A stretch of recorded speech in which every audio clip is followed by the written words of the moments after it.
Hi, folks. Welcome back. This is week 6 of the East Cleveland Public Library Garden Club. I'm Mr. Gage, and we've got Miss Russell and Miss Riley helping me today. Mix Anastasianis is on the camera, so big thanks to them as well. So today we are going to update you on our tomatoes and get a little more dirt in our tomatoes, and I'll explain why we have to do that. We're going to transplant some of our cold stratified lavender and our cold stratified rudbeckia. We are also going to start some peppers and some flowers. So that's what we're doing today. We're also going to take a close-up of our plants outside and some of our herbs in Miss Green's office. So very busy day. So the first thing we're going to do is take a look at our tomatoes. This is a great example. This is one of our Tiny Tim tomatoes. This is going to be transferred into a pot and grow tiny little cherry size or grape size tomatoes. But what I wanted to show you, these individual leaves are called the seed leaves. Those are actually formed within the seed, and those are what start the photosynthesis for the seedling. What we're looking for are these real leaves, and you can see they're radically different shapes. These look like a tomato plant. These just look like basic little leaves. So if you look at some of our other tomatoes, you can see some of them have real leaves, some of them have seed leaves, but we want to get some of the ones with some stems. For example, here are some of our yellow pear. These are growing real well, and we've got to support the stems. Now, tomatoes are really interesting because if you look at all those hairs along the stems, those are all roots. Every one of those, if we put dirt under them, will grow roots, and that creates a stronger root structure for our tomatoes when we transplant them outside. So what we're going to do today is just take our dirt over here, and this is just regular potting soil that we've mixed in. We threw a little bit of some extra cocoa coir and sphagnum moss in there, so you might see bits of that. But this is just regular potting soil mix. And we're going to fill it up about another inch, covering just the roots, but leaving the leaves and the seed leaves free. So that's what we're going to do to give our tomatoes a little more root structure, a little stronger root structure, and to give the stems some more support so they're not getting too leggy.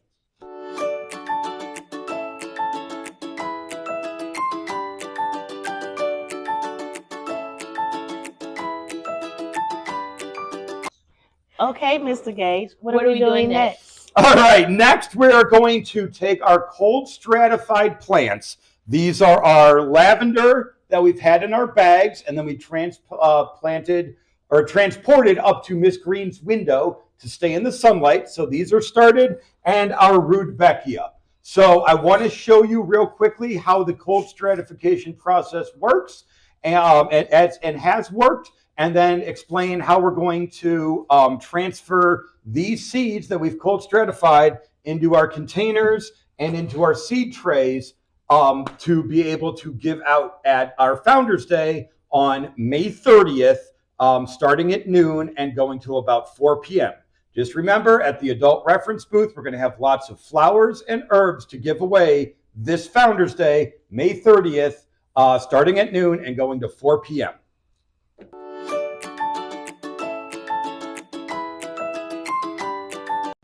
All right, so this is our black-eyed Susan, or our rudbeckia. This is our lavender. I want to show you kind of what this is going to look like. So we're gently going to take our seeds out, and you can see, if we open it up, all of these little green sprouts. Now, these were a fresh set of rudbeckia seeds. They were designed to be planted this year. They were grown and raised to be planted this year. They were collected. So this is why we're getting so much green growth. Now, I want to show you our lavender. These are older seeds. These seeds are about 4 or 5 years old, and we're not getting a lot of that green growth, but we're still going to try. All right. So, Mr. Gage, are you saying that seeds have an expiration date? Seeds absolutely have an expiration date. And if you can hand me that packet of seeds right there, thank you very much. This is our new set of beefsteak tomatoes that we're going to plant. And if you look down here, every packet of seeds is legally required by the federal government to have this information. You have a sell-by date and then a packed for date. And if you're a year or two after this packed for date, you're gonna get this kind of weaker germination. It absolutely will still work. Remember, our herbs right here, this cilantro and our parsley and some of our tomatoes were older seeds. So we absolutely can get growth out of them. It just takes a little more effort and we get fewer plants. Using the fresher seeds, we're gonna get more plants and more things that we can give away for you. So what we're gonna do next, we're gonna take one of our seedling cups, fill it with dirt about 2/3, 3/4 of the way, sprinkle our lavender seeds on top. We're gonna let them germinate in one of our tubs with the lid on in Miss Green's office. And then we're going to put our Rudbeckia in these little hexagonal seed trays. They have a lid. So we're gonna, once we fill them up, sorry, they're very flimsy until they get dirt in them. You're gonna see this plastic lid we'll put on top of the tray. That'll create that greenhouse that we need. And that's where we're gonna put our Rudbeckia, because each one of these little hexagonal plugs, once we get some roots in it, will be transferred to a pot. Giveaways on Founders Day, May 30th, starting at noon.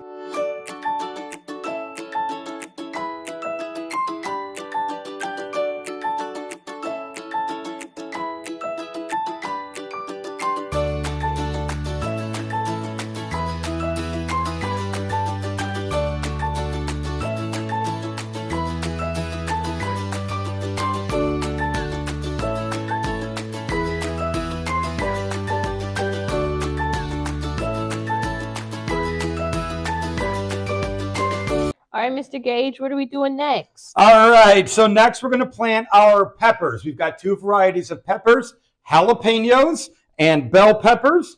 And so the jalapenos are a mild jalapeno. We didn't get anything too super spicy, but they definitely are going to have more of a kick.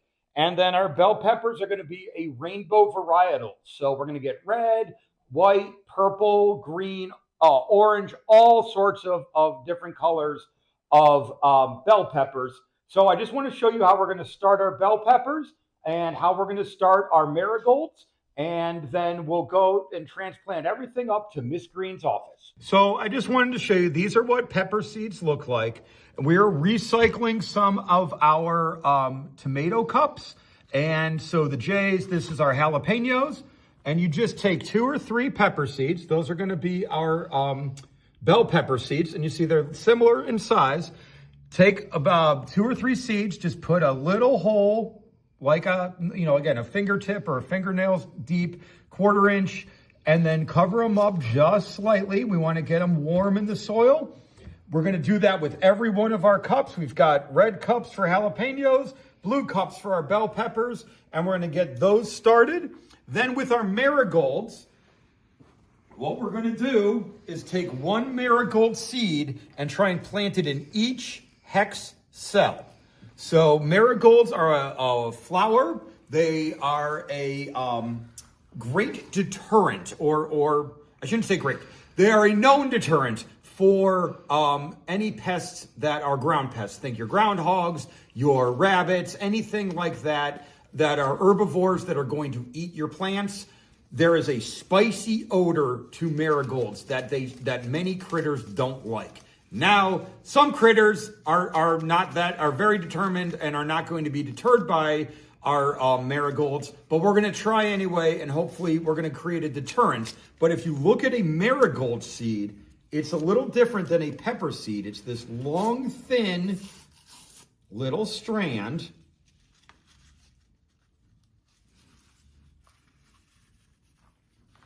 And each one of those is going to turn into a flower. So we're just going to pinch and take 1 and try and put only 1 or 2 in each one of our hexes, because that's going to be an individual flower. But that's exactly what a seed looks like, and it goes right in there. We're just going to push it down in the soil and then we'll put our plastic lid on top, and those will start germinating in Miss Green's office. And today is the 16th. And These flowers are going to take about 45 days to germinate. That gives us, so about May 31st, these are going to pop open. So May 30th, if you come visit us at Founders Day, we're going to have little pots of marigolds that are ready to burst and give you a little pop of color to get your summer started. So come visit us May 30th for Founders Day, starting at noon.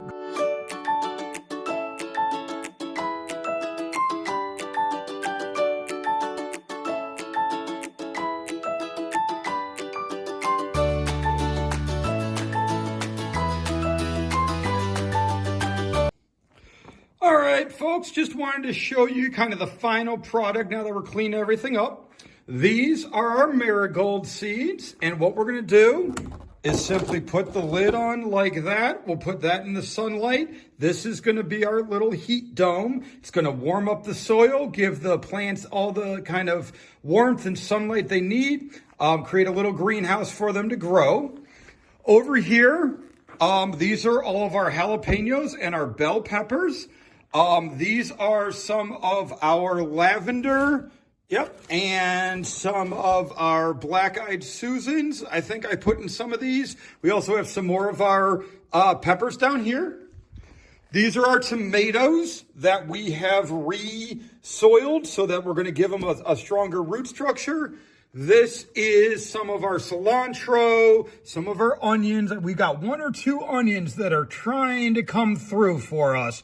So I'm going to keep nurturing those and give them some love. And we're going to see if we can get an onion or 2 this year.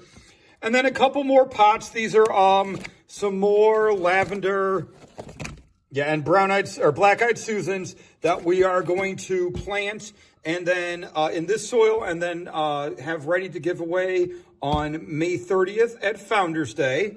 And lastly, these are all of our rutabaga that we cold stratified. So we put them under the dirt a little. And again, just like the other tray, what we're going to do is put the lid on top, clip it down a little. This is going to create a greenhouse for our rutabaga to really thrive, get some roots going, and then we'll transplant them into pots and have those ready to give away at Founders Day. Remember, our Founders Day is May 30th.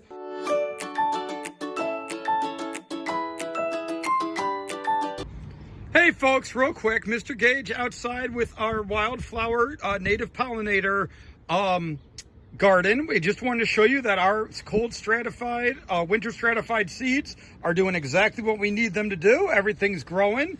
Now we have not filled our bed yet because I wanted to brag on Mr. Cooper, Mr. Dillard, and the rest of our team who have been out here diligently putting together these incredible raised beds for us. So by May 9th or 10th, which is the last frost date in 2026, these are going to be done. These will be filled, and we can't wait to get out with all of the seedlings we've started. So once these get built, we're going to move our wildflower bed to where it's going to be, fill that up and fill these up with our vegetables and our flowers that we've started seeding inside. So we can't wait to see you May 9th or 10th after the first frost date. And remember, May 30th, you will be able to see or get some free pots of some of these wildflowers that we can give away at Founders Day, May 30th, starting at noon.